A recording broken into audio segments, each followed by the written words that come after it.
Selamat datang kembali. Nah, kita langsung aja nih, masuk ke pembahasan mendalam soal satu teks reflektif yang menarik banget yang Anda bawa.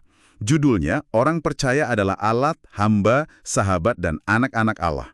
Kelihatannya teks ini mau ngajak kita lihat hubungan sama Tuhan itu lebih kaya ya, nggak cuma satu sisi aja. Jadi misi kita sekarang ini kita coba gali 4 wajah hubungan ini. Alat, hamba, sahabat, sama anak. Nah, yang seru, sumber Anda ini bilang, ini tuh bukan kayak tangga gitu ya, yang harus dipanjat satu-satu. Tapi malah bisa jadi aspek-aspek yang ada barengan gitu dalam satu relasi yang utuh. Nah, gimana caranya tuh? Mari kita bedah bareng-bareng deh.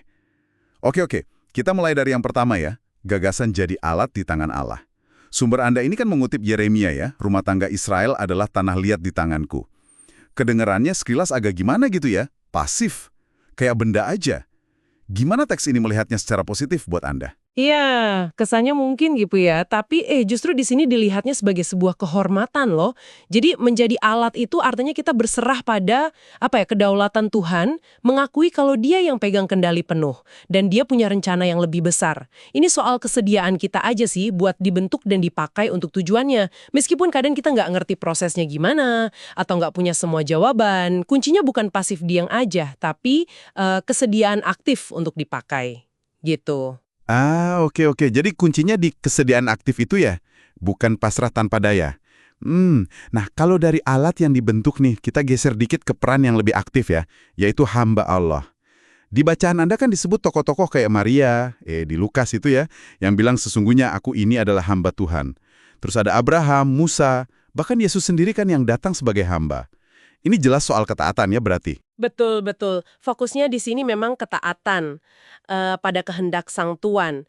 Tapi penting nih dicatat, penulisnya itu bedain hamba di sini dari konotasi katakanlah perbudakan yang negatif gitu ya. Ini lebih kayak loyalitas, kepercayaan yang dikasih ke seorang manajer sama pemilik perusahaan misalnya. Jadi Tuhan digambarkan sebagai Tuan yang penuh kasih, yang justru mempercayakan tugas-tugas besar ke hambanya yang dia anggap setia.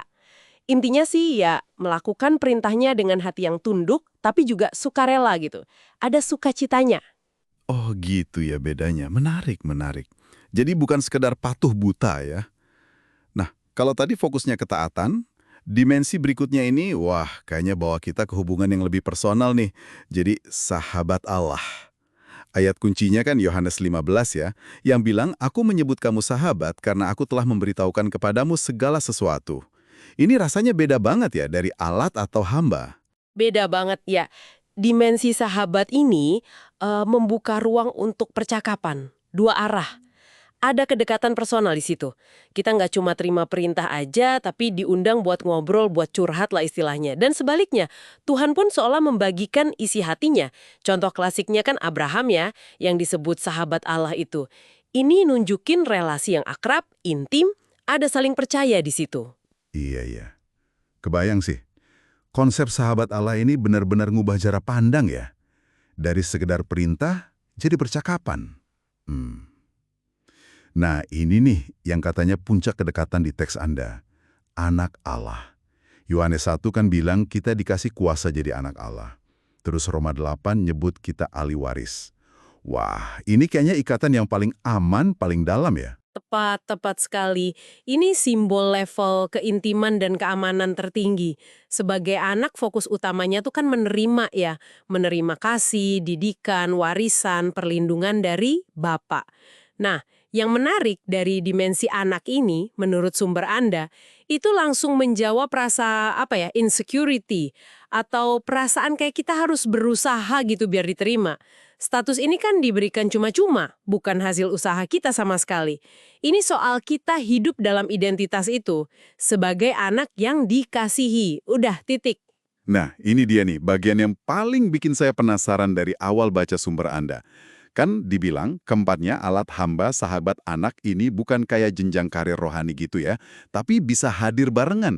Gimana ceritanya sih? Seseorang bisa jadi, katakanlah, tanah liat yang dibentuk alat, sekaligus hamba yang taat banget, sahabat yang akrab curhat-curhatan, dan anak kesayangan yang dikasihi, semuanya di waktu yang sama. Kayak agak kontradiktif nggak sih kedengarannya? Pertanyaan bagus banget itu. Dan sumber ini ngasih contoh paling kuat, Yesus sendiri. Dia kan anak tunggal Allah ya, itu identitas terdalamnya. Tapi dia juga bertindak sebagai hamba yang taat sampai mati kan.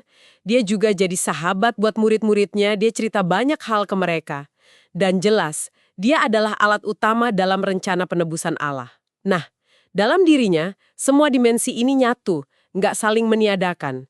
Ini nunjukin kalau menjadi anak itu nggak menghapus kebutuhan kita buat taat kayak hamba, atau kesediaan dipakai kayak alat, atau kedekatan kayak sahabat.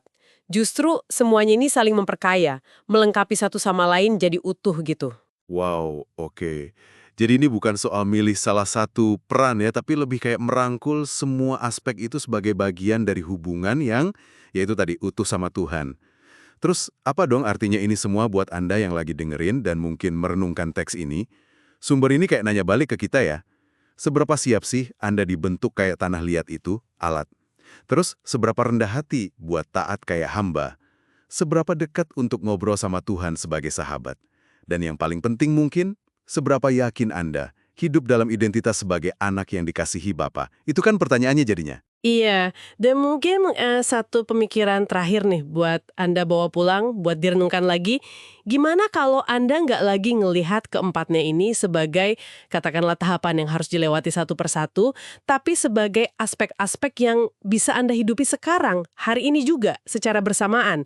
Nah, gimana kesadaran kayak gini bisa memperdalam perjalanan rohani Anda, dan cara Anda memahami hubungan unik Tuhan dengan Anda, melampaui pandangan bahwa ini cuma sekedar level-level terpisah.